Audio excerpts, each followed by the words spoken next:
Bye.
विठ्ठलाय बाप प्रभवंत कायमी पतित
कायमी पतित कायमी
तुम्ही संत माय बाप कृपावंत, तुम्ही संत माय बाप कृपावंत, कायमी पतित कीर्तिमानो, अवतार तुम्हा धराया कारण, अवतार तुम्हा धराया कारण, उद्धराया जन जड जीवा, वाढावया सुख भक्ती भाव धर्म, वाढावया सुख भक्ती भाव धर्म, नाम विठोबाचे अवतार तुम्हा धराया कारण, उद्धराया जन जड जीवा. तुका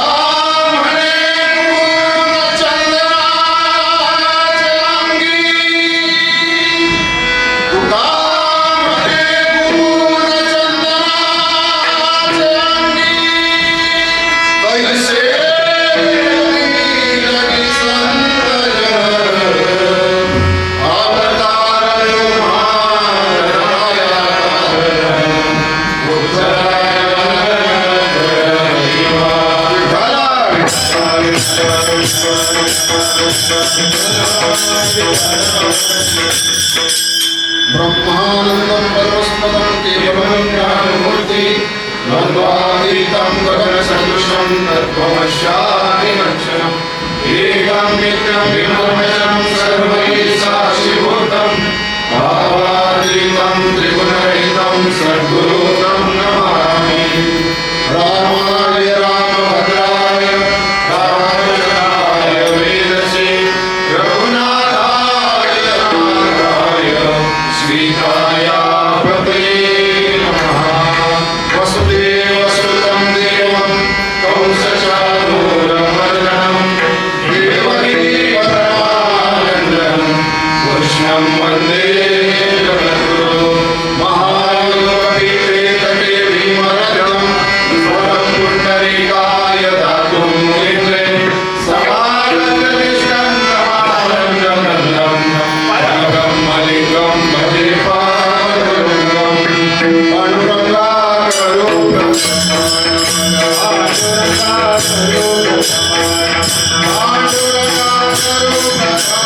पांडुरंगा करो प्रथम दुसरे चरण संतांचिया त्यांचे कृपादाने कथेचा विस्तार बाबाजी सद्गुरुदास जयांचे केली आस्मरण होय सकळ विद्येचे अधिकरण त्यांची बंधू श्री चरण श्री गुरूंचे आगा त्यांची नमस्कार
ओम नमो साधो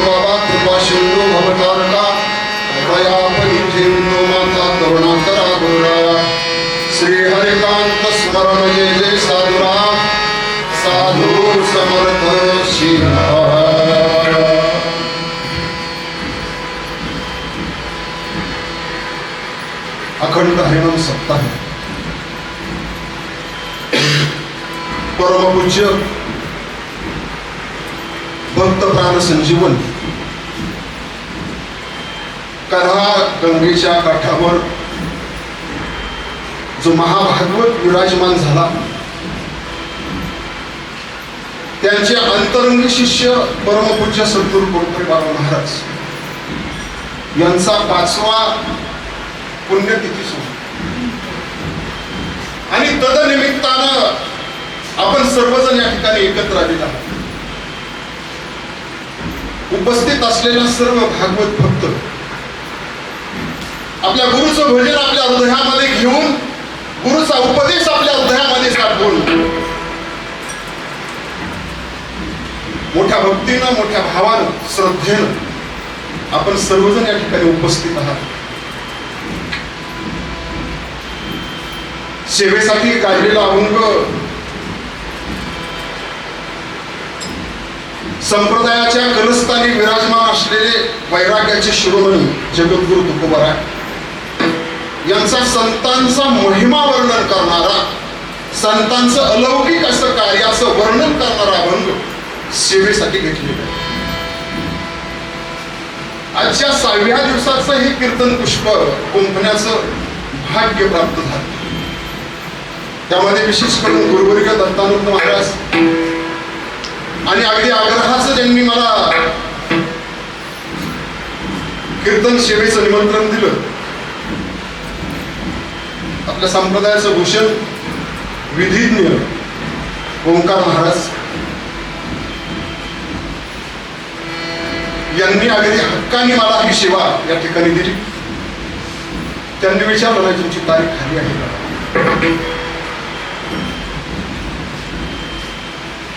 जिथं प्रेम असतं ना तिथं हक्क असतो.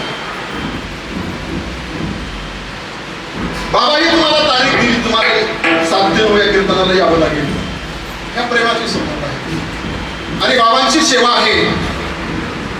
सेवे लागी सेवा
सेवे लागी सेवक झालो तुमच्या बाबूजीच्या चरणी. 6व्या दिवसाचं कीर्तन पुष्प बाबांच्या चरणी समर्पित करत असताना या ठिकाणी अनेक महावैष्णव, महाभागवत संत मंडळी या ठिकाणी उपस्थित. त्यामध्ये विशेष करून गुरुवर्य दीक्षित मामा असतील, हरिभक्तपारायण गुरुवर्य गुलाब भाऊ असतील.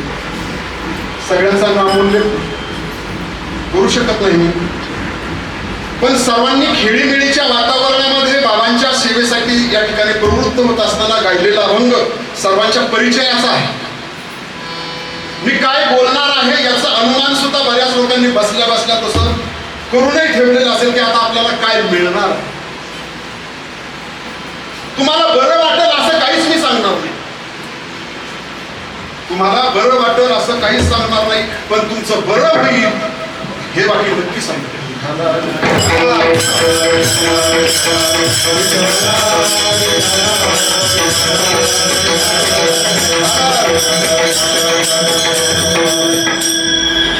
अभंगाकडे वळत असताना सगळ्यात महत्वाचा प्रश्न जर साधकाच्या जीवनामध्ये काय असेल, आत्यंतिक दुःखाची निवृत्ती आणि परमानंदाची प्राप्ती कशाने होते,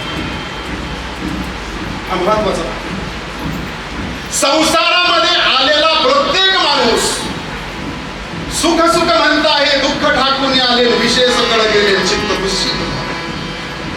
सुखामागे दुःख आहे आणि दुःखामागे सुख आहे, असा हा चाललेला आपल्या जीवनाचा लपंडाव परमानंद हाताला लागायला तयार.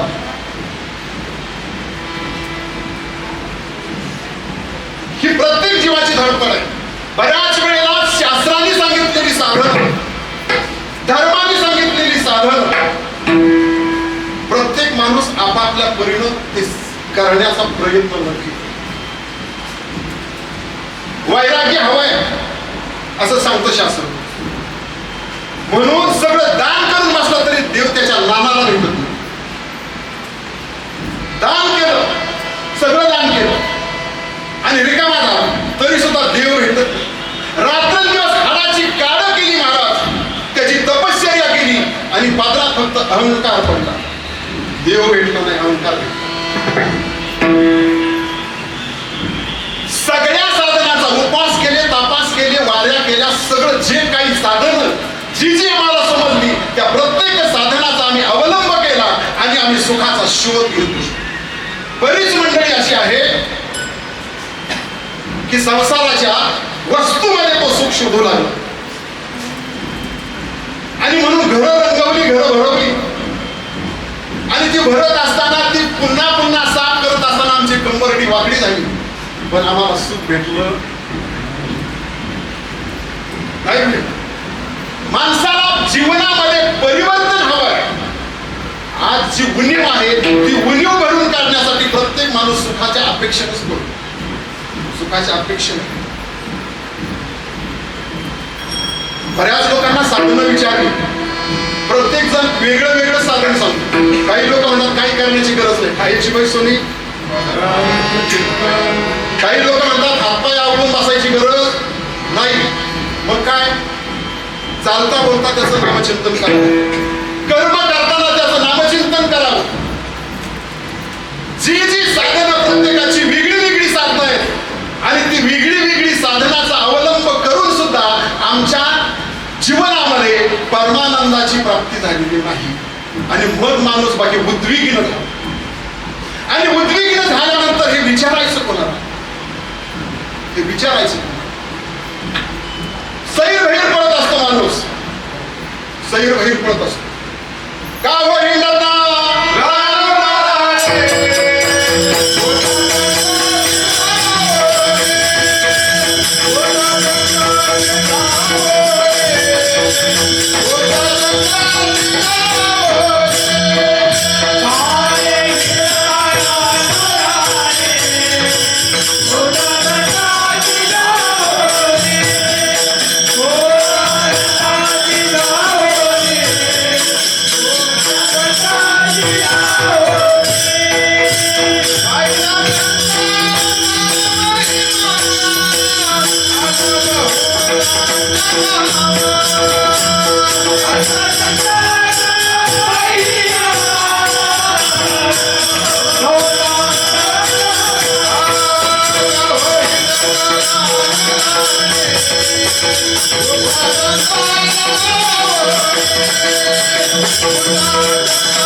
परमानंदाच्या प्राप्तीचं साधन जर काय असेल तर संत हरिप्राप्तीशी करावे संताची.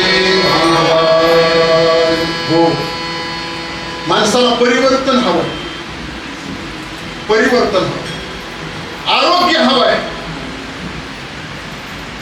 आनंद हवाय जीवनामध्ये. थोडक्यात आरोग्य हवं असेल तर चांगल्या डॉक्टरांशी आपण कन्सल्ट करतो.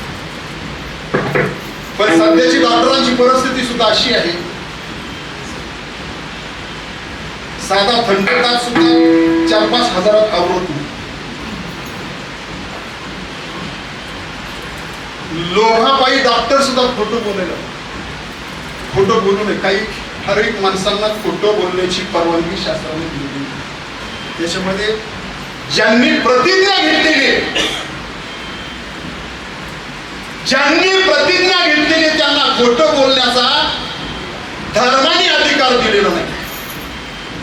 ज्यावेळेला डॉक्टरला पदवी दिली जाते ना, तर त्यावेळेला त्याला काय घेतात त्याची प्रतिज्ञा त्याच्याकडून बोलवून घेतली. हा डॉक्टरचा एक माझा 2 नंबर साधू जर त्या गादीवर असेल आणि परंपरेची जर रक्षण करण्याची जबाबदारी त्याच्यावर असेल तर त्याला खोटं बोलता येत नाही. लोभापायी जर तो खोटं बोलत असेल तर नाही जमत.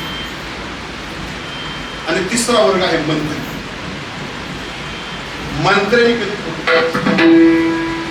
डॉक्टर खोटं बोलला तर शरीराचा नाश, साधू खोटं बोलला तर धर्माचा ऱ्हास, आणि मंत्री खोटं बोलला तर देशाचा नाश. जबाबदारी ह्या तिघांनी पण प्रतिज्ञा घेतलेली असते. मंत्रिपदाची काय असते आणि गादीवर परंपरेवर ज्यावेळेला होतो त्यावेळेला सुद्धा प्रतिज्ञा असते. एखाद्या गादीवर परंपरेचं रक्षण करणं, परंपरेचं रक्षण करणं हे एखाद्या वेळेस सोपं असतं, पण तिचं संवर्धन फार महत्वाचं. संवर्धनापेक्षा जे संवर्धन केलं नाही त्या परंपरेचं ते संक्रमित करणं दुसऱ्याला हेच काम घोरपडे बाबांना. आपल्या गुरूंनी दिलेलं नाम ज्यांनी आपल्या हृदयामध्ये साठवलं, बस बाबांशिवाय दुसरा विषय त्यांच्या चित्तातला दुसरा कुठला नसावा.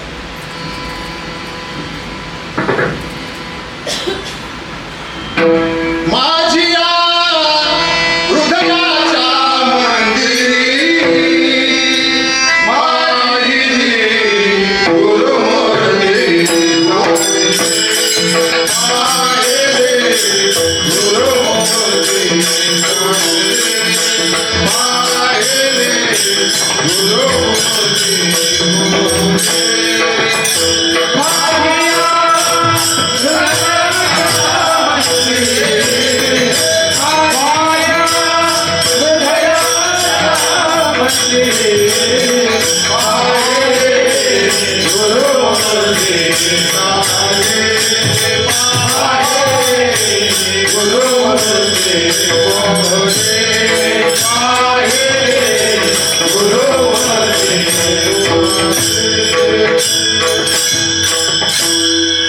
सर्वसामान्याचं दुःख पाहून ज्यांच्या अंतःकरणातला दयाद्र भाव कळवळतो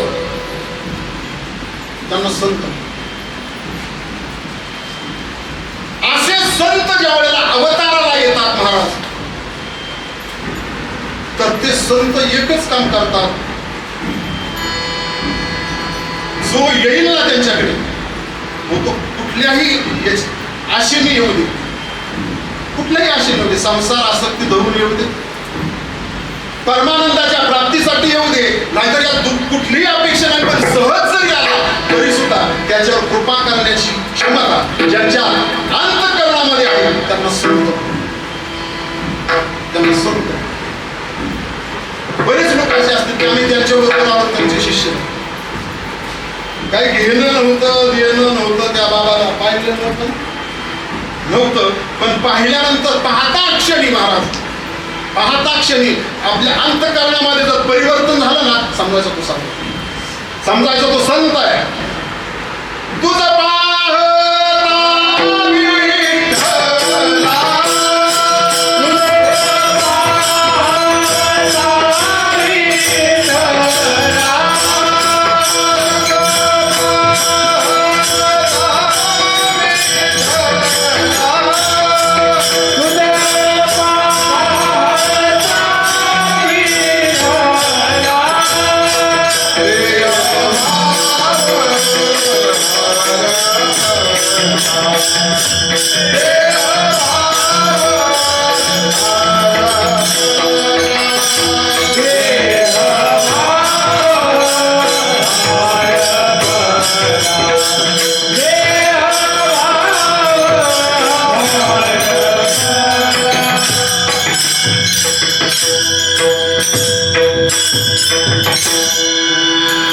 ज्यांना पाहिल्यानंतर आपल्या अंतःकरणातले विचार उद्धाराच्या मार्गाकडे निघतात. इथं काहीतरी आहे, काहीतरी आहे. आणि ती जाणून घेण्याची जिज्ञासा ज्या ठिकाणी तयार झाली ना, की बस गुरुकृपा करायला तयार. जास्त लागत नाही.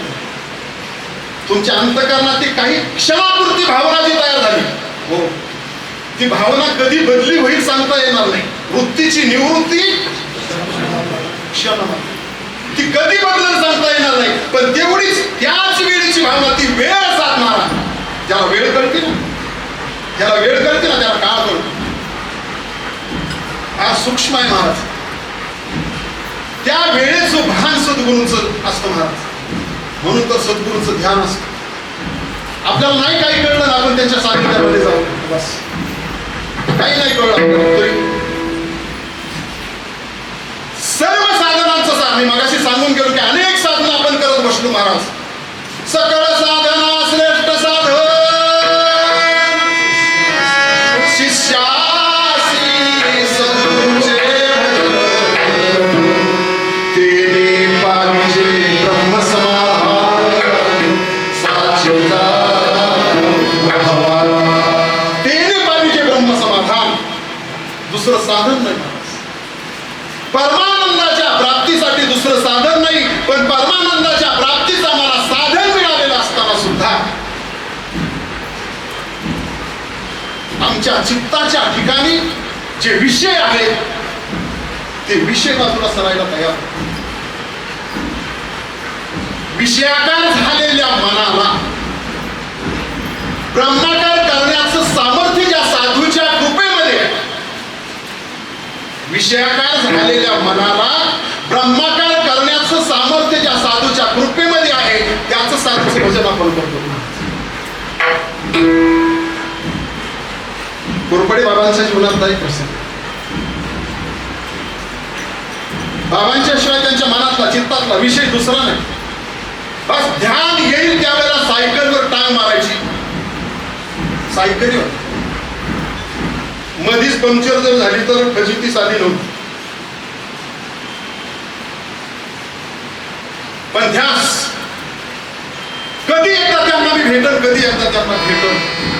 पण तिथं गेल्यानंतर उशीर जर झाला तर मुक्काम तिथंच.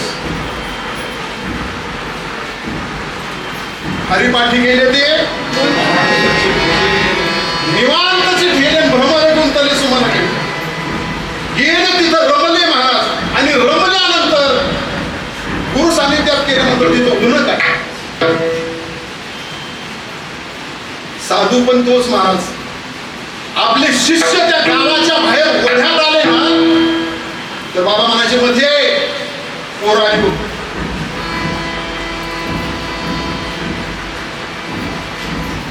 काही संधान आहे बाबाचं. घरातून निघालेला माणूस बाबांना दिसतो महाराज. तो संधान, गुरु शिष्याचं संधान. गुरुचं आणि शिष्याचं भजन एक झालं पाहिजे. एक झालं पाहिजे. ज्या दिवशी एक होईल ना, ज्या दिवशी ऐक्य होईल ना, त्या दिवशी समजायचं जीव ब्रह्म ऐक्य झालं. बाकीचं काही लागत नाही. तिथं पोहोचले महाराज. आणि पोहोचल्यानंतर बाबांचं दर्शन घेतलं. चिन्हभार हलका झाला. पाय तुझे पाय तुझे पाय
बाबांचं दर्शन घेतलं महाराज.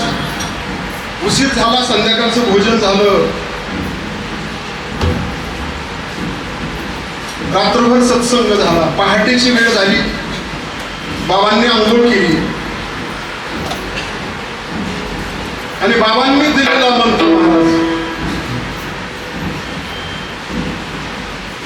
आपल्याला सगळ्यांना मंत्र दिलेला आहे, बरोबर ना? ओंकार साधनेचा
आपल्याला साधना दिली महाराज, मंत्र दिला, द्वादश अक्षर.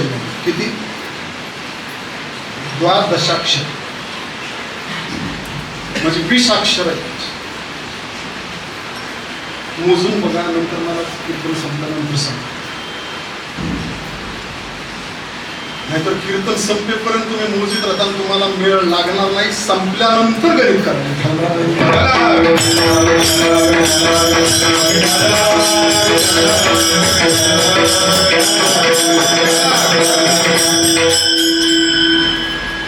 बाबा ध्यानाला बसले, कोरपडे बाबा.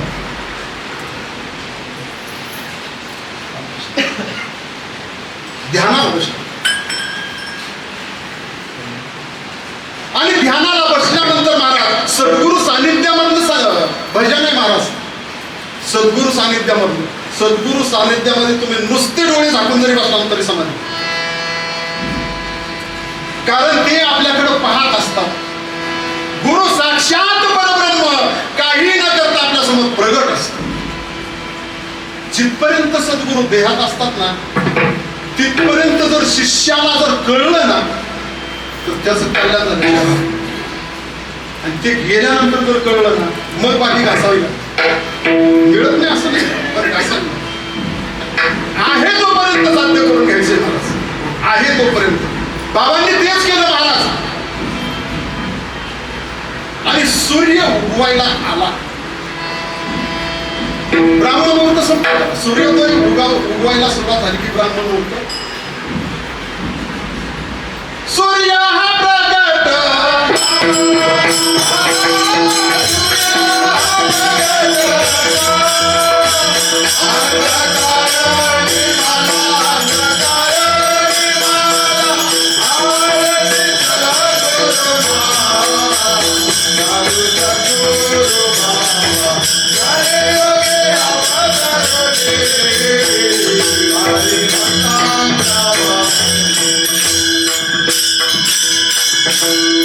आपल्या शिष्याची अवस्था पाहून बाबांना झालेला आनंदाचे दोही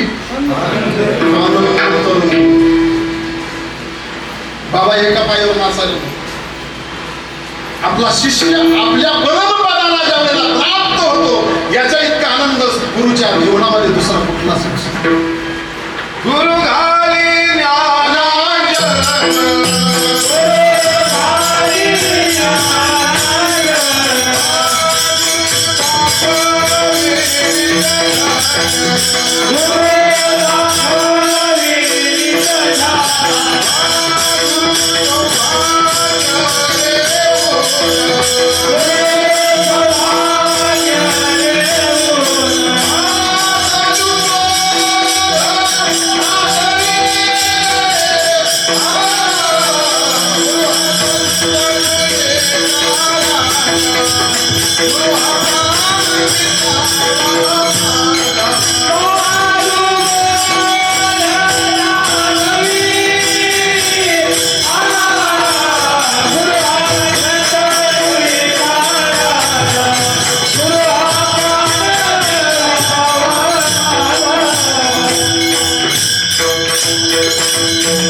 बाबा ध्यानातून बाहेर आले.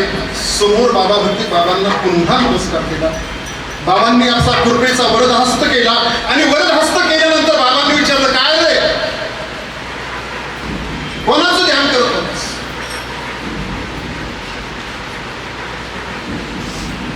साधक आहे म्हणा. साधकाला काही बंधन नाही.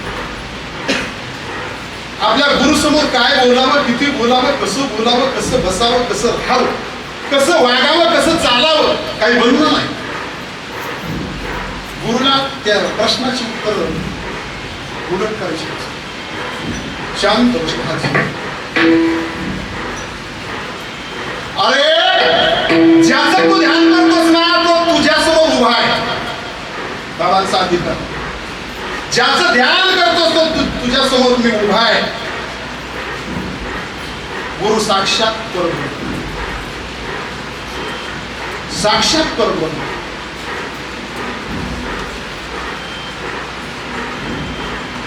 बाबांनी पुन्हा एकदा चरणावर नतमस्तक झाले.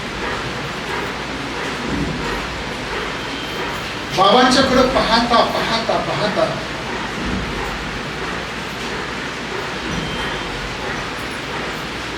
बाबांचं जे स्वरूप आहे ते स्वरूप कृष्ण रूपामध्ये प्रगट झाले. अशामुळे पाहिला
दिसू लागले. अधिकार प्राप्त शिष्याला सुद्धा अधिकार पात्र असलं पाहिजे. गुरु कृपेला पात्र बनण्यासाठी जे आपल्याजवळ अपात्रता आहे ती अपात्रता घालवण्याचं काम पहिलं पात्र असलं. आपल्या गुरुच्या वचनावर विश्वास ठेवून शबरी रामाचं ध्यान, रामाचं ध्यान, रात्रंदिवस ध्यान. सगळ्या पाऊल वाटा आहेत.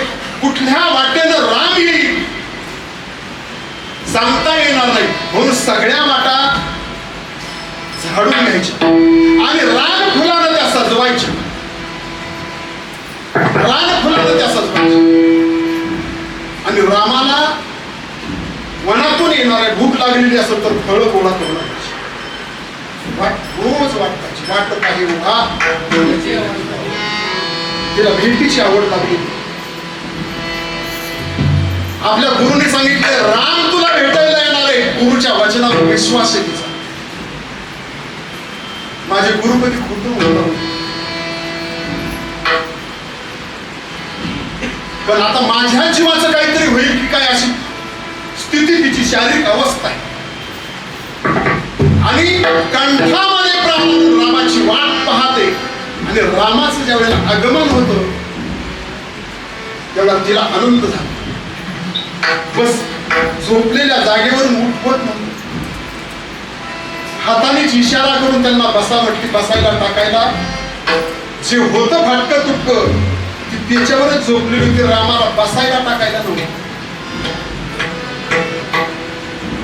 रामाला फार विनयाने म्हटली बसा स्वामी बसा.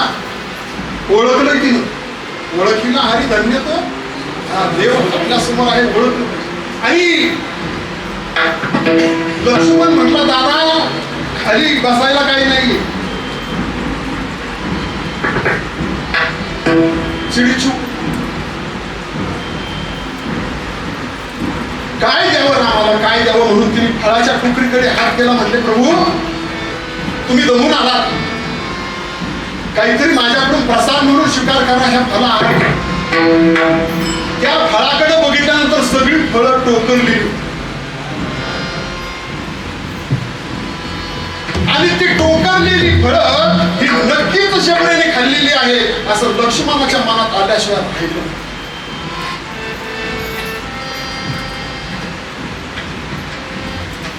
राम लक्ष्मणाला म्हणतो की हे टोकरी इकडे आता ते चांगले नाही. अरे ते फळाकडे बघू नको. तिचा भाव कसा शुद्ध ज्याचा भाव झाला देवदुरी नाही त्याला. रामाने लक्ष्मणाकडून ती टोपली हिसकून घेतली आणि ते मिटक्यावर फळ खाल्ली. बस शबरी तृप्त झाली. हात जोडले आणि हात जोडल्यानंतर शबरी म्हणाली बस मी धन्य झाली. तुम्ही माझ्या झोपडीमध्ये आला. तुम्ही माझ्या झोपडीत आला. राम म्हटले तुझी काय शेवटची इच्छा आहे? बोलली एकच इच्छा आहे फक्त तुमच्या चरणाची एकदा पूजा करावी अशी इच्छा आहे.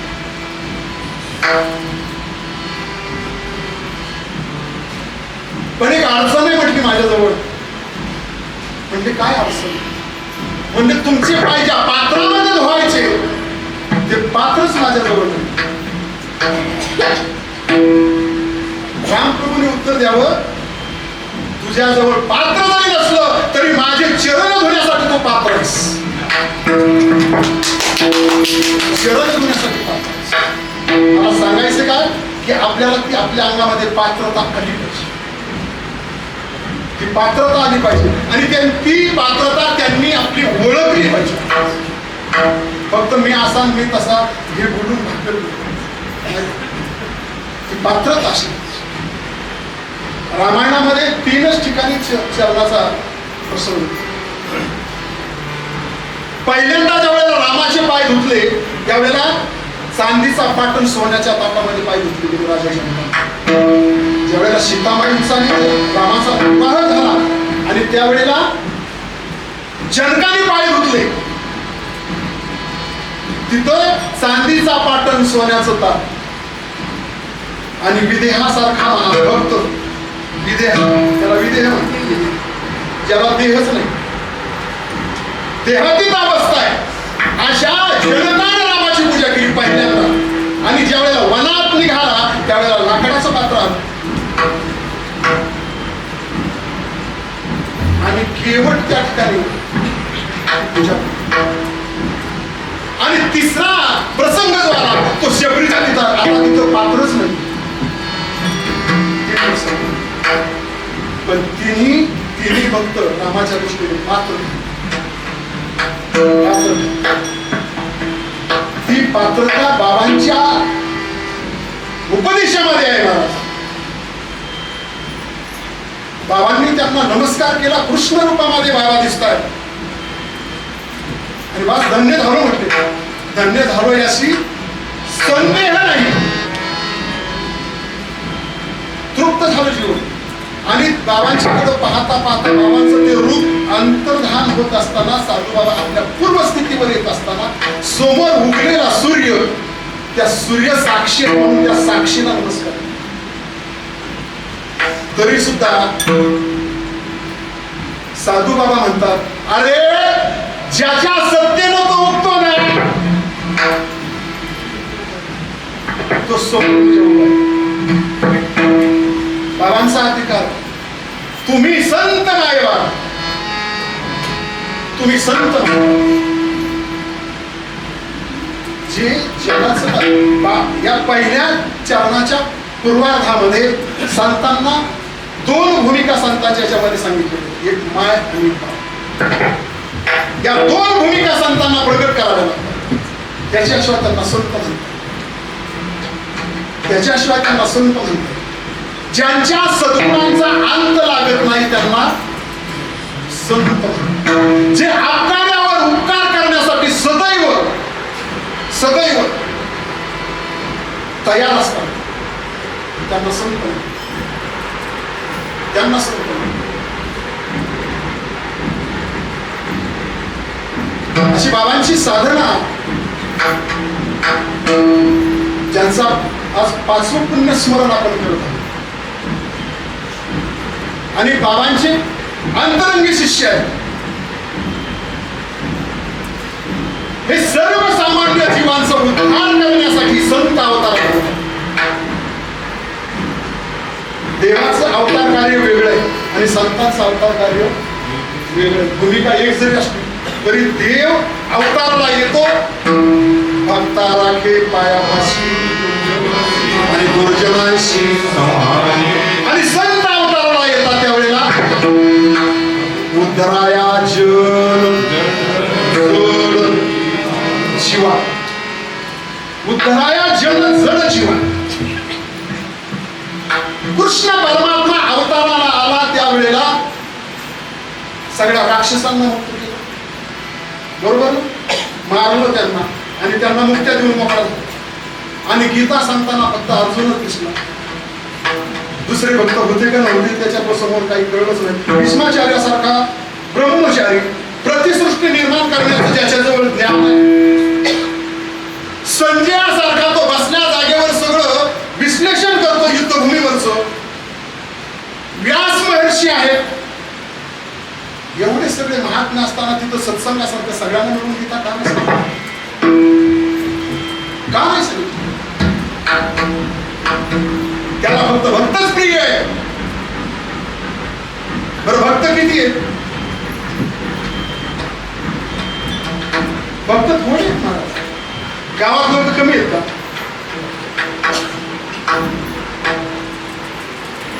भरपूर आहे, भरपूर. सज्जन थोडे आहेत महाराज आणि दुर्जनही तसे थोडेच आहेत.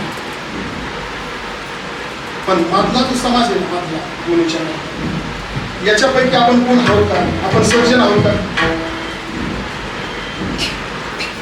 आपण सज्जनही नाही, बरोबर ना?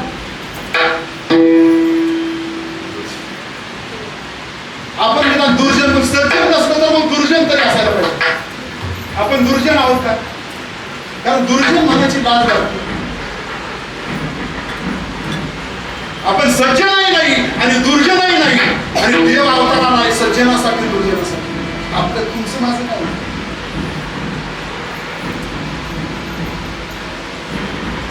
आणि म्हणून संतांच्या ठिकाणी हा कळवळा झाला की आत्यंतिक दुःखाची निवृत्ती आणि परमानंदाची प्राप्ती या सर्वसामान्य जीवांना जर करून द्यायचं असेल तर संतांना अवतार घ्यावा. बाबांच्या अवताराच्या मीमांसेकडे पाहत असताना एक विचार मनामध्ये येऊन गेला. कसा असेल मला माहित नाही, पण बोलतो. बाबा जर ब्राह्मण कुळामध्ये जर जन्माला आले असते तर मला वाटतं फार मोठं क्षेत्र कधीच तयार झालं. बाबांना जिवंत असतानाच हत्तीवरून मिरवणूक काढली. संतांच्या हातात ते कुठं जन्म घ्यायचे. राज माझा सारो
गुरुराज माझा साधू महाराजा अवतार दुःखवी अवतार दुःखवी आनंदाची प्राप्ती असताना सुद्धा दुःखरूप संसारामध्ये ज्याने आपलं अवतरण केलं. कशासाठी? अवतार दुःखवी म्हणजे भक्त हृदय काजा, भक्ताच्या अंतःकरणामध्ये हृदयामध्ये जी इच्छा निर्माण होईल ती पूर्ण करण्यासाठी. साधू संत मुळातच ते आनंदामध्ये येतात, पण संसारामध्ये तुमच्या माझ्यासारखा संसार करून दाखवला आणि हा संसार करूनच करून जायचं. किती बाबांच्या जीवनातले काही प्रसंग सांगता येतील महाराज. कधी आईचं रूप त्यांनी घ्यावं, कधी वडिलांचं रूप घ्यावं आणि साधकांचं रक्षण करावं. रक्षण करा. गुरु परंपरेचं रक्षण, संवर्धन आणि वितरण, तीन गोष्टी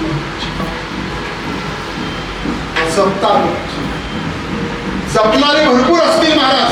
संवर्धन म्हणजे वाढवणारे किती आहे आणि वाढवल्यानंतर जगाला वाटणारे किती. जगाला वाटायचं किती हे एकट्यापुरतं मर्यादित नाही ठेवायचं. एक झालं पाहिजे महाराज भजन सगळ्याचं. अख्ख्या संप्रदायाचं भजन एक झालं पाहिजे. अख्ख्या संप्रदायाचं.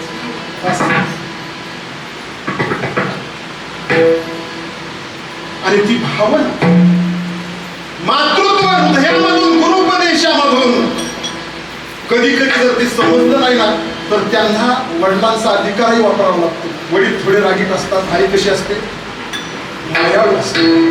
एक मुलगा आहे, थोडस मी जास्त विस्तार करतो, मी गाण्याला करतो बोलतो. अजून चरणाला स्पर्श केला अभ्यास करत असतो तो आणि त्याचा मित्रवर्ग बाहेर खेळत असतो, उड्या मारत असतात.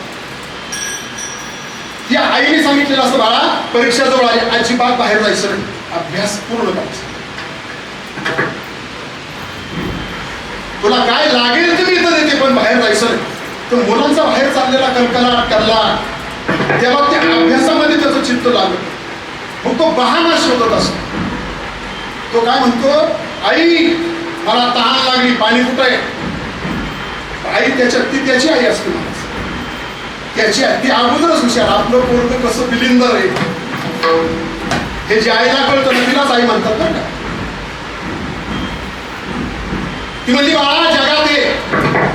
ती काय म्हणली, जगात ये. जगामध्ये पाणी ठेवलं समोर टेबलवरच. त्याने पाहिलं, अरे तो जीव आहे, पाण्याचा जीव भरलेला आहे. तो परत प्रतिप्रश्न करतो की जग कुठे आहे, जग कुठे आहे? म्हणजे बाळा टेबलावर आहे. जग कशावर आहे? टेबलावर. तो टेबल कुठे आहे? म्हणजे बाळा घरात आहे. आई न दमता उत्तर देते का? घरात. म्हणजे घर कुठं आहे? तो मुलगा काय म्हणतो, घर कुठं आहे? म्हणजे नांदेड गावात. नांदेड गाव कुठं आहे? म्हणजे हवेली तालुका. हवेली तालुका कुठं आहे? म्हणजे पुणे जिल्ह्यात. पुणे जिल्हा कुठं आहे? महाराष्ट्र. महाराष्ट्र कुठं आहे? भारतात. भारत कुठं आहे? आशिया खंड. बरोबर. आशिया खंड कुठं आहे?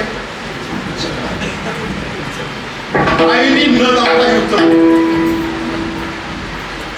आईनी न दमता उत्तर दिली. तुझी आहे तुझं पाशी, ही न दमता उत्तर देणारी फक्त जगात आई आहे, न रागवता. पण हाच प्रश्न जर बापाला विचारला, बाबा मला तहान लागली, तर बाप म्हणतो त्या जगात पाणी पी. तो म्हणतो जग कुठे आहे? तो म्हणतो तेव्हा टेबलावर आहे. तो टेबल कुठे आहे? मग तिसऱ्यांदा म्हणतो मुस्काडात नव्हता. बस पुढे प्रश्न देण्याची त्याच्याजवळ क्षमता. पण मुस्काडात पाहू का हे फार महत्वाचं.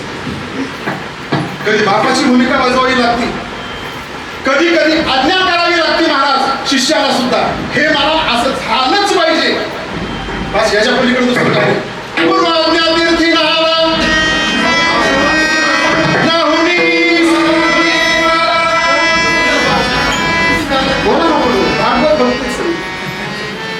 नाहुनी सर्वांगीणी वाटा त्रिविध तापे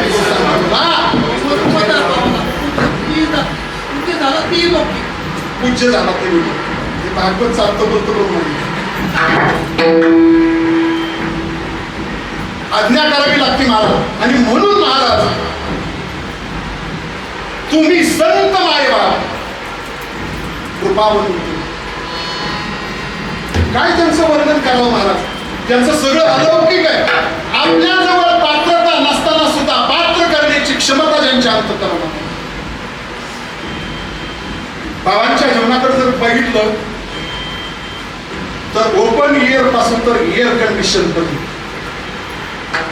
ओपन एअर पासून तर एअर कंडिशन पर्यंत बाबांचे सगळे शिष्य, शूद्रापासून तर ब्राह्मणांपर्यंत.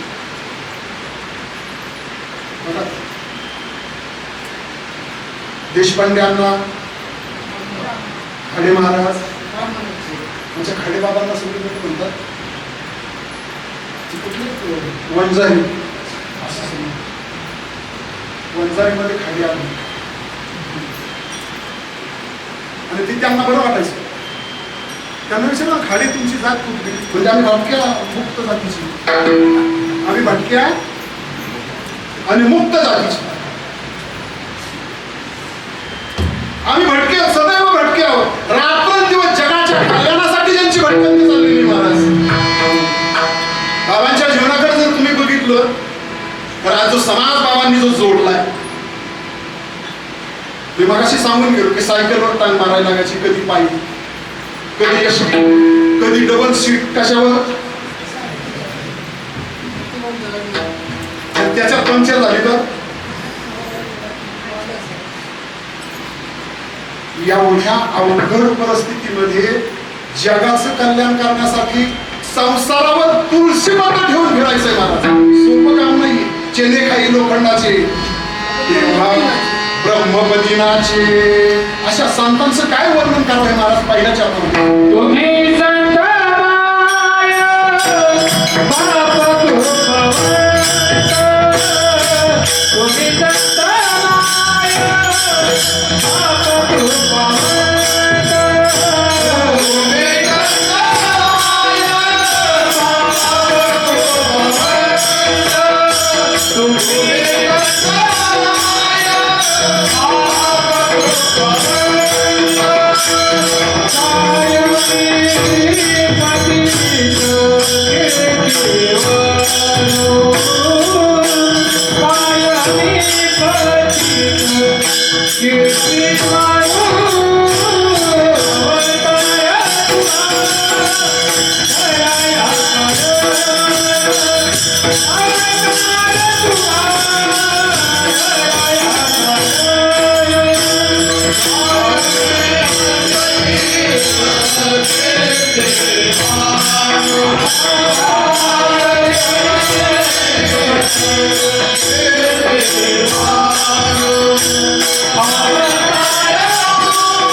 जन्मतःच बाबा सिद्ध आहेत महाराज. ब्रह्ममूर्ती संत जगी अवतरले, जड जीवामूर्ती संत. ज्ञानोबारायांच्या जीवनाकडे जर बघितलं तर पहिल्यांदा जड जीव धरायला सुरुवात केली. कुठला? रेडा. पहिला शिष्य ज्ञानोबारायांचा रेड्याला फक्त स्पर्श केला, उपदेश झालेला नाही, फक्त स्पर्श दीक्षा. आणि रेड्याला स्पर्श केल्यानंतर रेडा उचा बोलू लागला, वेद बोलू लागला. आणि रेडा जसा वेद बोलू लागला तसे सगळे पंचकृषीतले हौशे, नवशे, कौशे सगळे उदाहरण कोणासारखे? कोणासारखे? कोणाला बघायला? रेड्याला. संतांचा स्पर्श रेड्याला जर झाला तर लोक त्याला बघायला येतात. माणसाला झाल्यानंतर घ्यायला काय अडचण आहे? अडचण. आणि चक्क महाराज खालून वरून रेडा सगळ्या लोकांनी पाहिला. रेडा पाहण्यासारखा प्राणी आहे का?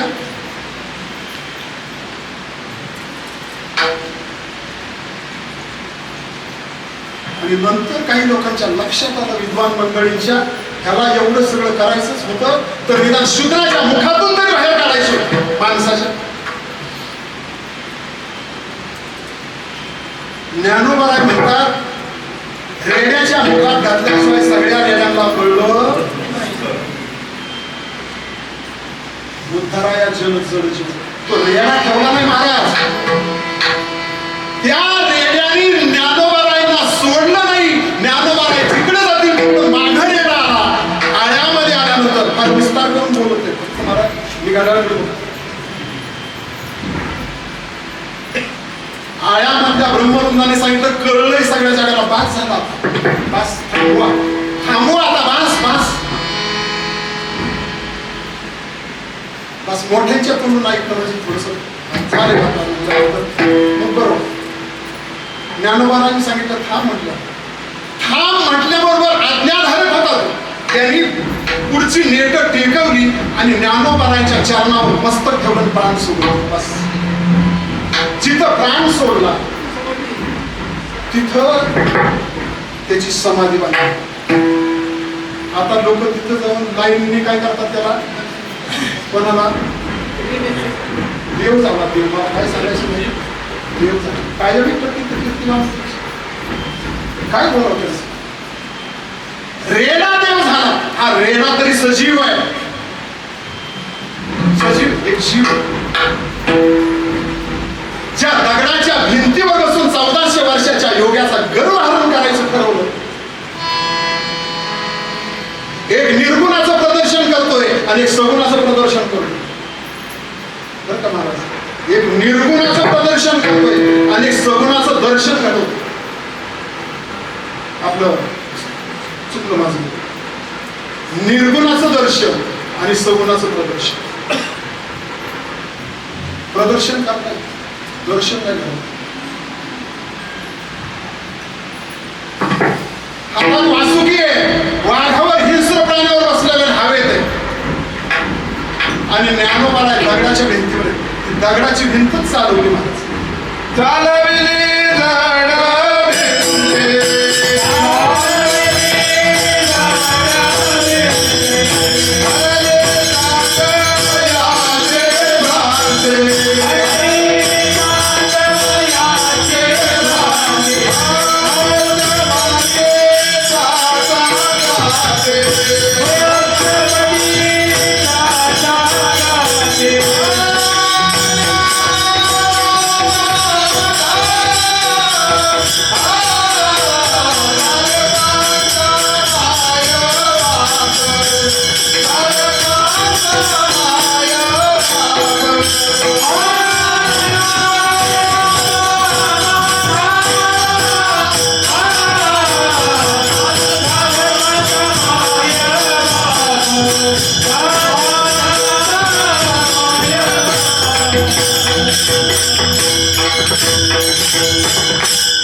आजही तुम्ही आळंदीमध्ये गेला तर त्या भिंत पाहिल्यानंतर काय करता?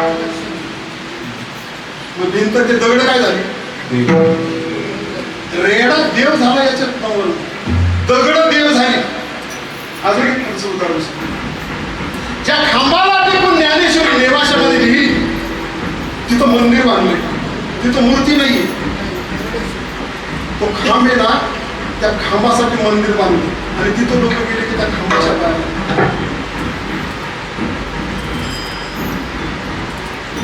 पाठीचा स्पर्श झाला तर खांब देव झाला. पायाचा स्पर्श झाला तर दगड देव झाली. हाताचा स्पर्श झाला तर रेडा देव झाला. मग तुम्हाला मला कुठला रोग आला की माऊलीच्या समाधीजवळ एवढ्या वेळा जाऊ? आमच्यात का बदल? शंका निर्माण होईल कदाचित. पूर्वीच्या काळी जर डाळ बनवायची असली ना तर संध्याकाळच्या वेळेला हरभरे भिजायचे. बरोबर ना? हरभरे भिजायला संध्याकाळी घातले ते सकाळी टोक फुगून येतात. पण काही बहादर हरभरे असे असतात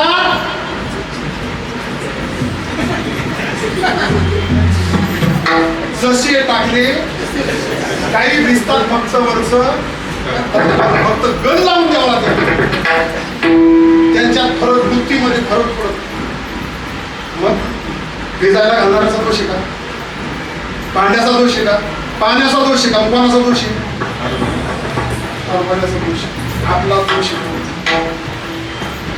जड जीवाचा उद्धार करण्यासाठी संत अवतार मिळतात महाराज. त्यांना सांगावं लागत नाही याचा उद्धार करा. त्याच्या मनात आला ना उद्धार करा. उद्धार करतात त्याच्या मनात आलं पाहिजे. नुसती माशी तळपडली महाराज बरोबरला आणि बाबांनी लांबून पाहिलं आणि सगळ्या लोकांना गमिनी घेऊन बोलवलं महाराज माशी वाचवण्यासाठी. बऱ्याच लोकांना असं वाटलं बरं झालं, आता हे मारणारच आहेत ना, बरं झालं आपल्याला सुद्धा मेजवानी छानच होईल आज. पण बाबांनी सांगितलं ही माशी घ्यायची आणि शेजारच्या विहिरीत घेऊन सोडायची. जिवंत मेलेली जशी असतील तशी सगळी तिथं सोडली आणि मेलेली परत पुन्हा जिवंत.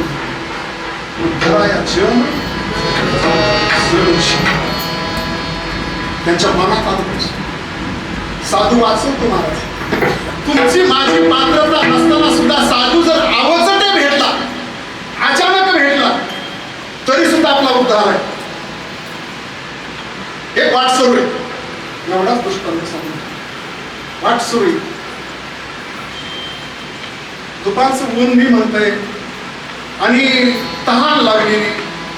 जुन्या काळचे ते रस्ते, गाडीच्या पाऊल वाटा, चकाऱ्या. एक विहीर दिसली, पोहराही दिसला त्याला. पण एवढी ताण लागली होती की आता पाऊल टाकण्याची सुद्धा त्याच्याजवळ त्राण शिल्लक राहिला. जवळ पोचला एवढ्याच अंतरावर आणि तो खाली पडला. पाण्याजवळ गेला आणि पडला.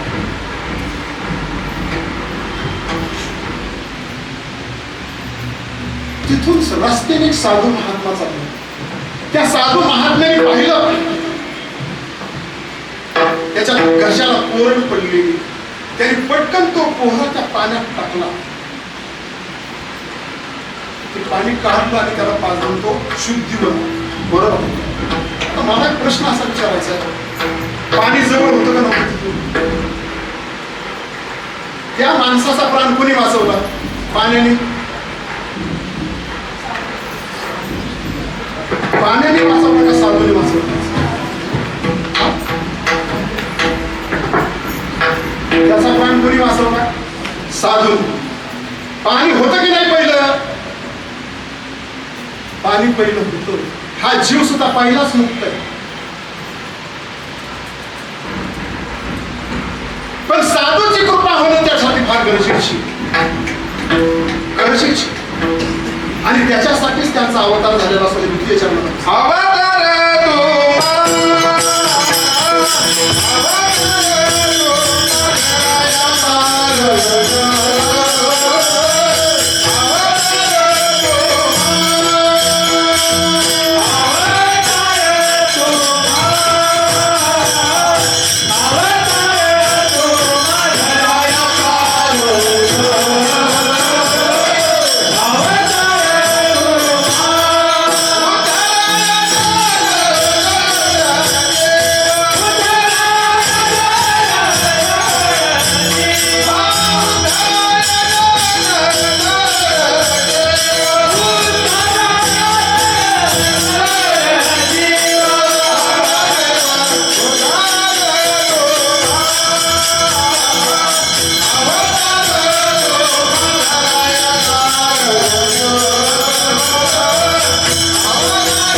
बाबांनी आपल्याला भागवत ग्रंथ प्रमाण दिला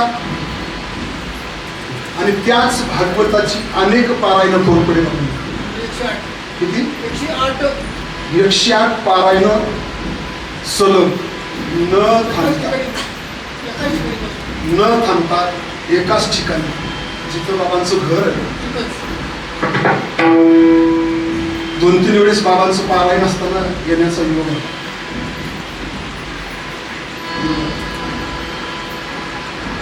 जो भागवत आपल्याला दिला महाराज, काय संतांचं अलौकिक आहे महाराज. भागवताचं एक पारायण करायचं म्हटलं तरी जीव जातो महाराज. हो, एक संप्रदाय जर कुठला असेल भागवताचा अखंडपणे पारायण करणार त्याच्यामुळे. आणि तीच दखल घेऊन ज्या नाथांचा भागवत आपण प्रमाण केला त्याच नाथांच्या विद्यापीठामधून पैठण क्षेत्रामधून बाबांना महाभागवत पुरस्कार. एक कारण सांगत होते बाबांची परिस्थिती. बाबांनी सगळं देऊन टाकलं. बाबांची परिस्थिती गरिबीची नाही, दरिद्रीची अजिबात नाही, श्रीमंतीची परिस्थिती. दान देन जो दान करतो ना तो श्रीमंत असतो. जो दान देतो ना तो श्रीमंत असल्यावर दान करता येत नाही. सगळं दान दिले महाराज. बाबांना भागवत घ्यायचा आणि तो भागवत घेण्यासाठी बाबांच्या जवळ पैसे नाही. काय करावं?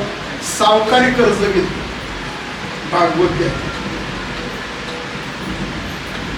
50 रुपये, असं का 20-25 रुपयाला भागवत द्यावी का? 100 रुपये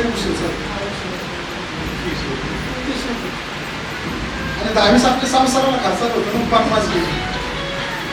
बाबांच्या थोरल्या नातीने सांगितलं तसं माझ्या बरोबर. आणि असं करता करता ती पैसे परत रिटर्न करता आले नाही आणि अजून ते सावकाराकडून अजून पैसे घेत गेले आणि त्याचा 5 एकर त्याला लिहून एका भागवतापायी 5 एकर जमीन झाली. नाथांचे 14वे वंशज योगीराज महाराज गोसावी यांनी फोन केला, म्हणजे बाबा ग्रंथ विकून जमीन घेणाऱ्यांनी पुष्कळ लोक पाहिली महाराज. ग्रंथ विकून पण जमीन विकून ग्रंथ घेणारा महात्मा एकच पाहिला तो तोच ग्रंथ बाबांनी आपल्याला प्रमाण दिला महाराज. हो ओम नमो श्री जनार्दना नाही भव अभव भावना न देखो निर्मना नमन श्री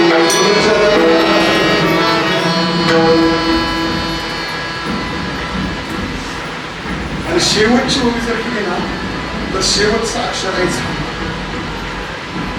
ज्याने भागवत श्रवण केला ना तो काय झाला, पहिलं आणि शेवटचं अक्षर जर जोडलं ना ओम शेवटची ओवी पाहत आता येतात तो उद्याचा विषय. बाकीच्या नंतरच्या वयानंतर वाढलेल्या जिथं ग्रंथ पूर्ण झाला असं जिथं येतं ना तिथं समजायचं की संपतो.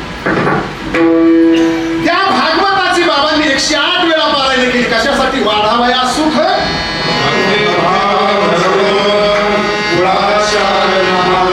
हे सगळे कार्य शिक्षण त्यांच्याजवळ आहे. कुटामध्ये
तुम्ही संत माय बाप कृपावंत कायमी पतित दंतिवानो अवतार तुम्हारा जन्म वाढावया सुख भक्तिभाव धर्म गुणाचार योगाचे अवतार तुम्हारा तुका म्हणे कैसे अवतार शिवाय बाबांच्या चरणी समर्पित करत असताना काही वेडवाकडे माझ्याकडून बोलत असेल, माझ्या अंतरात्म्याच्या भावना दुखवल्या गेल्या असतील तर मी याच ठिकाणी त्यांची क्षमा मागेल. पण जाता जाता एकच सांगेल, बाबांनी दिलेलं नाम, बाबांनी केलेला उपदेश कधी विसरू नका. त्याच्यावर अबाधित राहा, विश्वास ठेवा, साधना करा आणि साधना करत असताना सत्संग करा. नुसती साधनेने उंची वाढवू नका. संत संगती वेगळे, तात्काळ पावावया अनेक नाही अनेक नाही जाणवतो नाही साधन साक्ष जाणवत दुसरं साधन. म्हणून इथं सत्संग आलायचा. कुठं सत्संग करायचा? आपल्या गुरुच्या दरबारामध्ये सत्संग, आपल्या गुरुच्या दरबारात सत्संग करायचा. मनाला जर तुम्हाला स्थिर करायचं असेल तर गुरुचा सत्संग झाला, संग झाला. तो सत्संग फार महत्वाचा. जिथं सत्संग चालतो ना, बाबांचा सत्संग सांगणार होतो. बिवडीमध्ये बाबांनी जो सत्संग केला त्या जागेला ना उन्मनी ती जागा आहे, ती उन्मनी झाली, ती उन्मन झालं, ती सगळं उन्मन झालं. बाबांनी सत्संग केला महाराज. बाबांच्या काळात अशी आमच्यासारखी ही कीर्तन वगैरे हे, पण त्यांची कीर्तनं जर एका बैठकीला बसली ना तर ती सकाळपर्यंत संपत नव्हती. बाबांच्या नाती सांगतात, आम्ही त्या दाराच्या फटीतून असं बघायचो आतून, आणि आम्ही दाराच्या फटीतून बघितल्यानंतर मध्ये वरीला झोपव.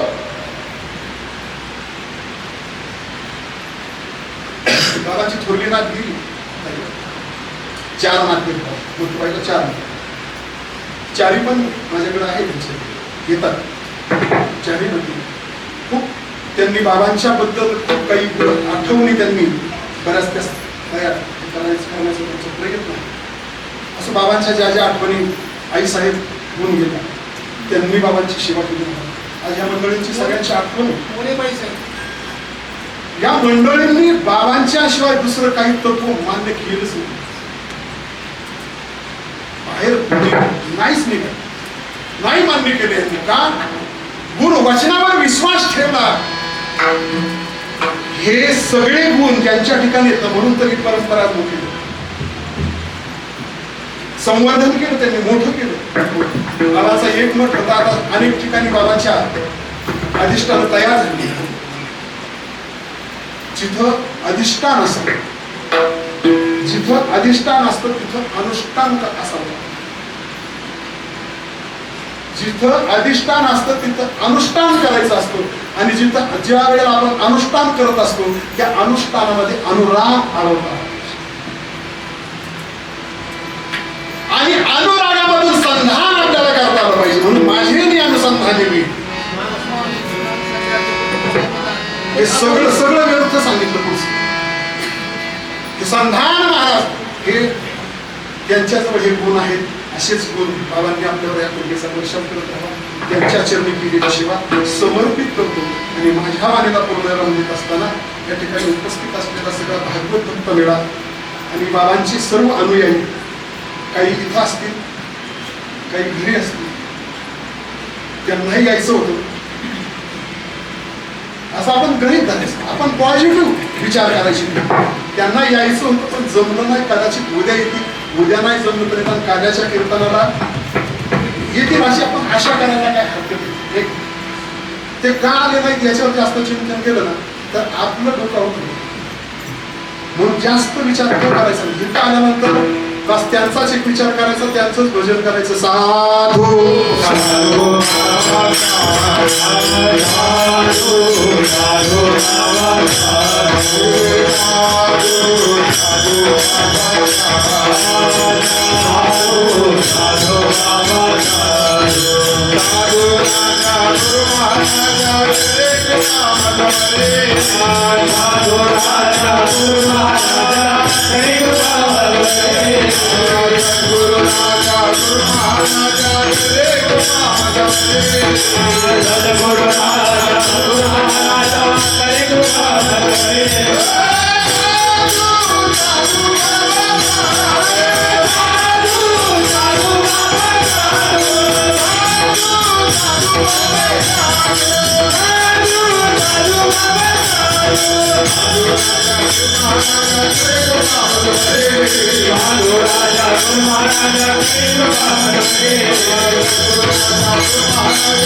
ज्ञानेश्वर माऊली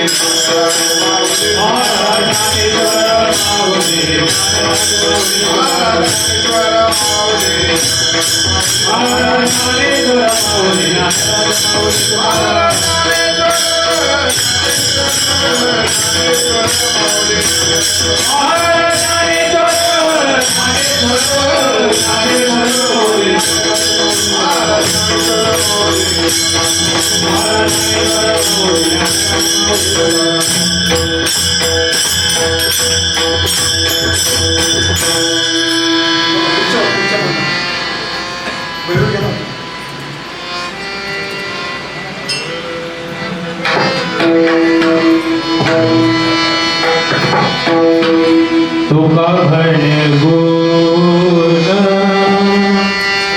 चंदनाचे अंगी तुका म्हणे गुण चंदनाचे तुका म्हणे गुण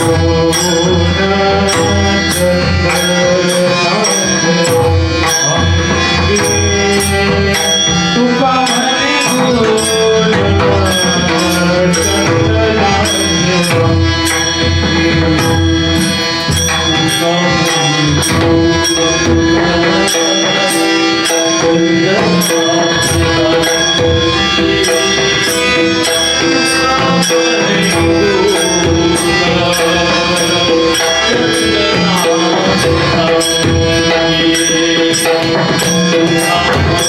गुण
परमपूज्य श्री सद्गुरु साधू बाबा मूळ प्रवर्तक ब्रह्मसंप्रदाय संस्था श्री शेखर परमपूज्य सद्गुरु कोरपडे बाबा परमपूज्य गुरुमाता सर्व ठाकरांनी खाली बसून घ्या आणि कोणीही महाप्रसाद घेतल्याशिवाय जाऊ नका.